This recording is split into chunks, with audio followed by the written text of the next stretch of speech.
ብዙ ምክንያቶች ቢኖሩም ሶስት ዋና ዋና ነጥቦችን መጥቀስ እችላለሁ። የመጀመሪያው ከ15 ዓመታት በፊት ጀምሮ በማንኛውም የኢትዮጵያ ኦርቶዶክስ ቤተክርስቲያን ውስጥ ስገባ ባለው ደስ የሚል መንፈስ እማረክ ነበር። ብዙ ጊዜ እንባዬ ይፈስ ነበር። ለጥምቀት፣ ለመስቀልና ሌሎች በዓላት ላይ እገኝ ነበር።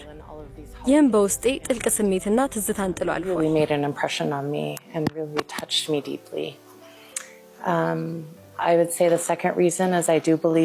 ሁለተኛው ምክንያቴ የኢትዮጵያ ኦርቶዶክስ መጽሐፍ ቅዱስ እውነተኛ መጽሐፍ ቅዱስ እንደሆነ አምናለሁ። እሱ ቀደምትና የተሟላ መጽሐፍ ቅዱስ።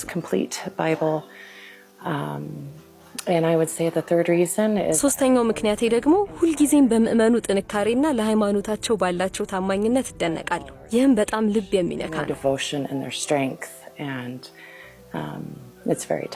ስለዚህ ዛሬ በመጠመቄ ትልቅ ክብርና በረከት እንዳገኘው ይሰማኛል።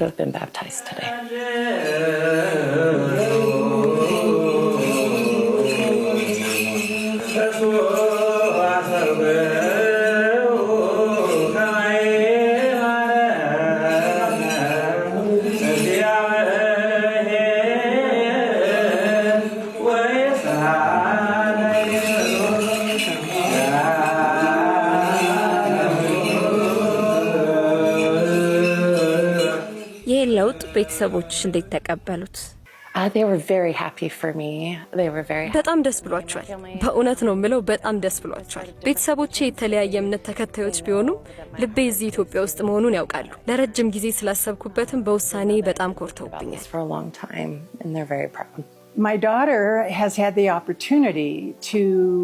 ልጄ ቀደም ሲል በበርካታ ቤተክርስቲያናት የመሳተፍ ዕድል ነበራት። ከናቲ ጋር ካደረገችው የመጨረሻ የኢትዮጵያ ቆይታ ስትመለስ ግን ስለ ቤተክርስቲያኗ ማውራት ጀመረች። እኔ ሁልጊዜም እዚህ ባሉ ሰዎች ደግነት፣ ርህራሄ፣ ማህበራዊ ግንኙነትና እርስ በርስ ባላቸው መከባበር እደነቃለሁ። ይህ ደግሞ የሚመነጨው ከቤተክርስቲያንና ከእምነታቸው እንደሆነ ተረድቻለሁ። እምነታቸውን በተግባር ይገልጹታል። ቪቪያን ስትመለስ እንዲህ አለችኝ፣ ማሚ የኢትዮጵያን ቤተክርስቲያን በጣም ወደድኳት፣ እኛ ሀገር ካለው ይለያል አለችኝ። እናም ከሰዎቹ ጋር መቀራረብ እንደፈለገች ነገረችኝ። እናም በአሜሪካ ያሉ አብያተ ክርስቲያናት ብዙ ጊዜ በህግጋትና በመመሪያዎች ላይ ያተኮሩ ናቸው። እሷ ግን እዚህ ኢትዮጵያ ውስጥ የተሰማት የሰዎቹ ልባዊ ፍቅር ነው። እኔም ተሰምቶኛል። ሁሉም ሰው በአንድነት ቆሞ ሲገለገል፣ እርስ በርሳቸው ሰላምታ ሲለዋወጡና ሲገናኙ ወደ እግዚአብሔር የሚቀርቡበት መንገድ በጣም ልዩ እንደሆነ ተረድቻለሁ። It's a very special approach to God. So I'm even thinking about it. ስመ ክርስትና ተሰጠኝ፣ ስመ